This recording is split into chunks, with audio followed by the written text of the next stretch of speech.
बेटा हम लोग पहुंचे फाइनल अकाउंट्स में। फाइनल अकाउंट्स चैप्टर में मैंने बहुत बार बताया इस तरीके का क्वेश्चन दिया हुआ होगा। यहाँ पे लिखा हुआ होगा ट्रायल बैलेंस।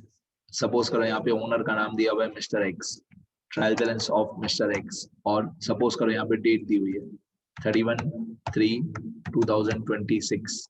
तो trial balance of mister X as on 31/3/2026। अब पहला रूल, आज का पहला रूल ये कि जो ट्रायल बैलेंस की डेट होती है क्वेश्चन में, जो ट्रायल बैलेंस की डेट दी होती है 31/3/2026, जैसे यहाँ पे दिया हुआ है 31/3/2026, ये अकाउंटिंग ईयर के एंडिंग की डेट होती है। मतलब इस दिन हमारा अकाउंटिंग ईयर एंड हुआ 31/3/2026 पे, हमारा अकाउंटिंग ईयर जो है वो एंड हुआ, खत्म हुआ। तो मैं ये पहला रूल यहाँ पे लिख के देता हूँ, सुनना ध्यान से। रूल क्या बनता है? रूल ये बनता है कि ट्रायल बैलेंस की जो डेट होती है वो अकाउंटिंग ईयर के एंडिंग की डेट होती है। ठीक है, the date of trial balance is the date of ending of accounting year. The date of trial balance is the date of ending of accounting year.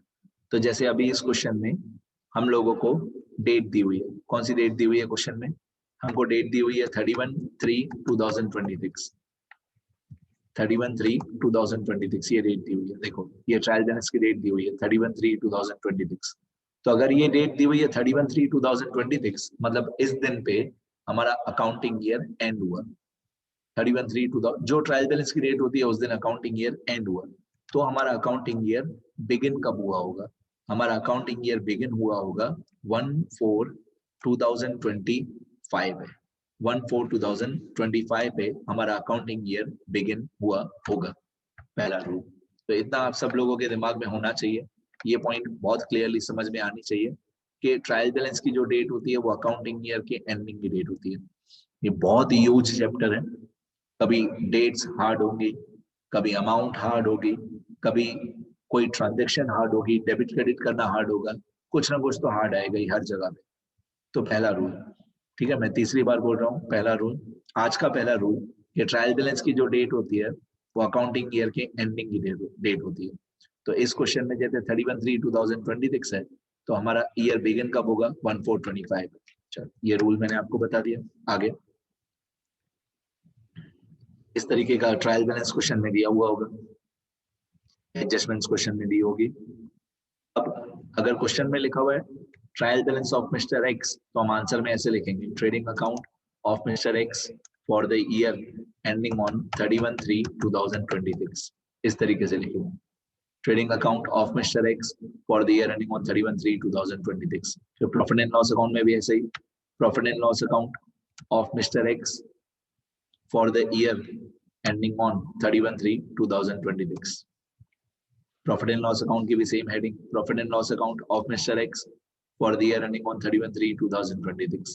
Balance sheet की भी same heading, balance sheet में आएगा balance sheet of Mr. X, balance sheet में आएगा balance sheet of Mr. X as on 31/3/2026. अब ये याद रखना balance sheet में as on होता है, balance sheet में for the year नहीं होता है, balance sheet में as on होता है 31/3/2026। तो सब जगह पे मिस्टर एक्स लिखना है, सब जगह पे डेट 31/3/2026 लिखनी है। आगे और रूल्स बता दूं। अब ट्रेडिंग अकाउंट जो है इसमें लेफ्ट साइड पे डेबिट होता है, राइट साइड पे क्रेडिट होता है। ट्रेडिंग अकाउंट लेफ्ट साइड पे डेबिट, राइट साइड पे क्रेडिट, ठीक है। ट्रेडिंग अकाउंट में लेफ्ट साइड पे डेबिट साइड होता है, राइट साइड पे क्रेडिट साइड होता है। क्लियर है? किसी भी अकाउंट में ऐसा ही होता है।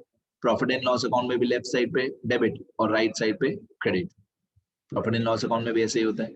बैलेंस शीट में डेबिट साइड क्रेडिट साइड नहीं होती है। बैलेंस शीट में डेबिट साइड क्रेडिट साइड नहीं होता है। बैलेंस शीट में लेफ्ट साइड पे होता है लायबिलिटीज, राइट साइड पे होता है एसेट्स। अब मैं बैलेंस शीट में भी मैं डेबिट साइड क्रेडिट साइड लिखने वाला हूं। ऐसा डेबिट क्रेडिट बैलेंस शीट में आप लोग कभी भी एग्जाम में नहीं लिखना, ये सिर्फ अपने अंदर तक रखना। हमको मालूम है कि जो एसेट साइड होता है वो डेबिट साइड होता है, हमको मालूम है कि जो एसेट साइड होता है वो डेबिट साइड होता है, पर ये स्कूल में एग्जाम में कभी भी लिखना नहीं। और जो लायबिलिटी साइड होता है वो क्रेडिट साइड होता है।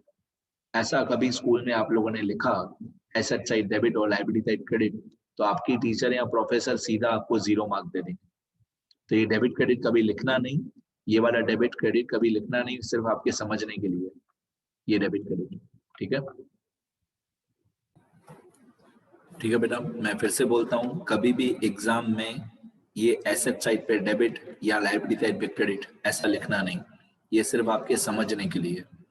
हमको मालूम है कि एसेट साइड डेबिट साइड होता है और लायबिलिटी साइड क्रेडिट साइड होता है, पर एग्जाम में ऐसा एसेट में डेबिट और लायबिलिटी में क्रेडिट लिखोगे तो टीचर या प्रोफेसर मार्क्स काटेंगे, बहुत गुस्सा हो जाएंगे वो लोग। ठीक है, हाँ, ट्रेडिंग और पीएनएल में डेबिट क्रेडिट लिखना है। अब ये ट्रेडिंग अकाउंट है, ये ट्रेडिंग अकाउंट का डेबिट साइड है।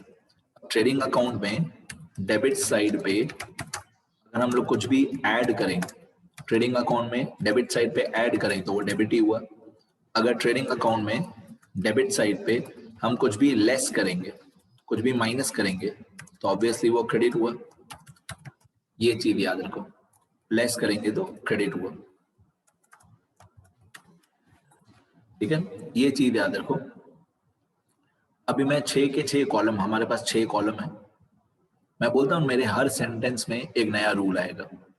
हमारे पास 6 कॉलम्स हैं, ट्रेडिंग अकाउंट का डेबिट साइड, ट्रेडिंग अकाउंट का credit side, profit and loss account का debit side, profit and loss account का क्रेडिट साइड, बैलेंस शीट का लायबिलिटी साइड, बैलेंस शीट का एसेट साइड। हमारे पास 6 कॉलम है, तो हमको पता होना चाहिए कि कहाँ पे प्लस मतलब डेबिट होता है, कहाँ पे प्लस मतलब क्रेडिट होता है, ये हमको पता होना चाहिए। ठीक है, तो ओवरऑल बता दूं, पूरी समरी बता दूं ओवरऑल, तो हमेशा सेम साइड प्लस ऐड मतलब सेम इफेक्ट होता है। आप किसी भी साइड पे प्लस कर रहे हो, ऐड कर रहे हो, तो सेम इफेक्ट होता है। जैसे आप डेबिट में प्लस कर रहे हो तो वो डेबिट ही हुआ, आप क्रेडिट में प्लस कर रहे हो तो क्रेडिट ही हुआ। हमेशा सेम साइड पे प्लस मतलब सेम इफेक्ट होता है। डेबिट में प्लस मतलब डेबिट ही हुआ। अब मैं क्रेडिट में प्लस करूंगा, कुछ भी क्रेडिट में प्लस करूंगा तो क्रेडिट हुआ। ठीक है, तो इस बात का ध्यान रखना।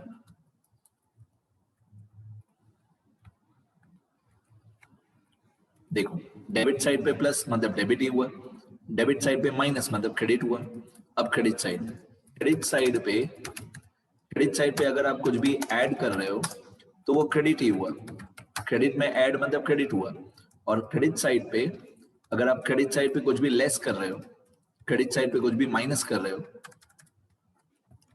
तो वो डेबिट इफेक्ट हुआ।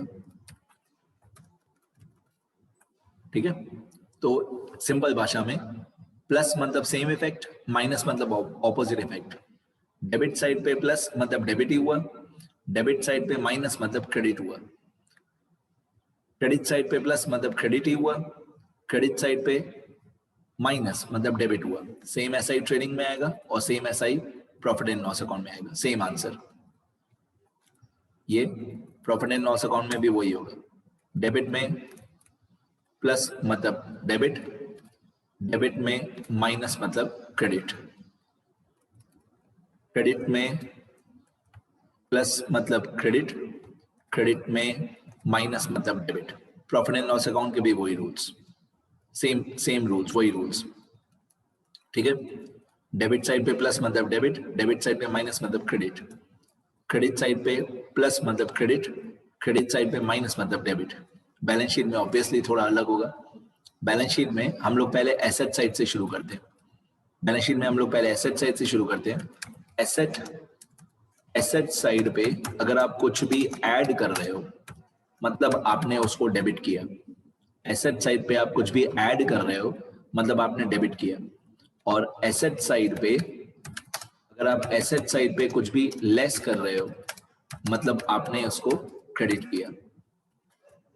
ठीक है, एसेट साइड पे प्लस मतलब डेबिट, एसेट साइड पे माइनस मतलब क्रेडिट। अब लायबिलिटी साइड पे आ जाते हैं। लायबिलिटी साइड पे लायबिलिटी साइड पे आपने कुछ भी ऐड किया मतलब आप क्रेडिट कर रहे हो। लायबिलिटी साइड पे ऐड कर रहे हो मतलब आप क्रेडिट कर रहे हो।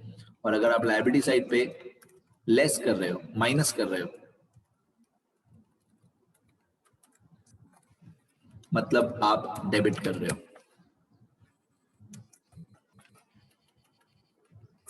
डन।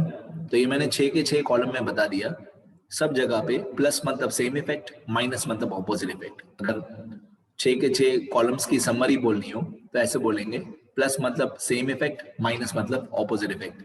ये सारे रूल्स मैंने यहाँ पे लिख के रखे हैं नीचे अलग से।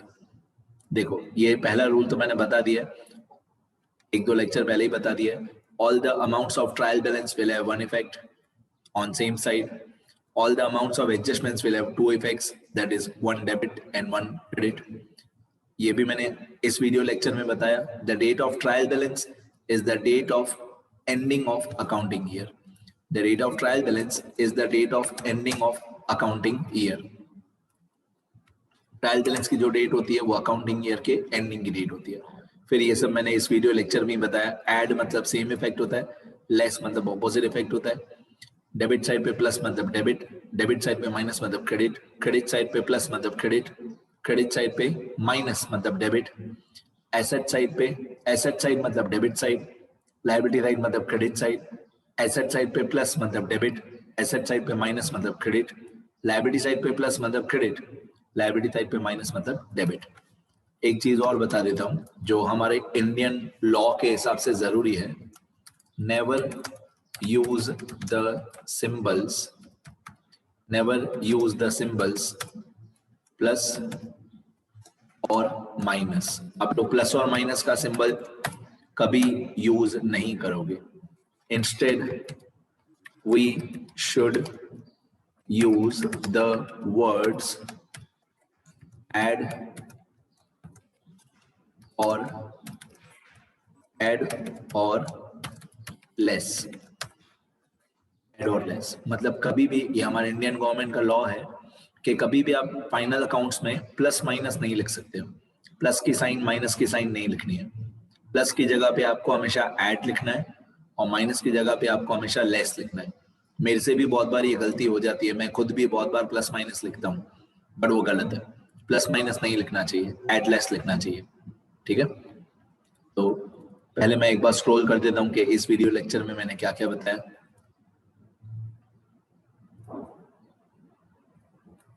यहां से हमने स्टार्ट किया ट्रायल बैलेंस की डेट से लेकर, ठीक है। ये क्वेश्चन है, ये भी क्वेश्चन है, यहां से लेकर आंसर है। तो जो भी मैंने लिखा है प्लीज लिखना सब लोग। हर लेक्चर में मैं यही बोलता हूं, लिखते रहना। ट्रेडिंग अकाउंट, पीएनएल अकाउंट और बैलेंस शीट।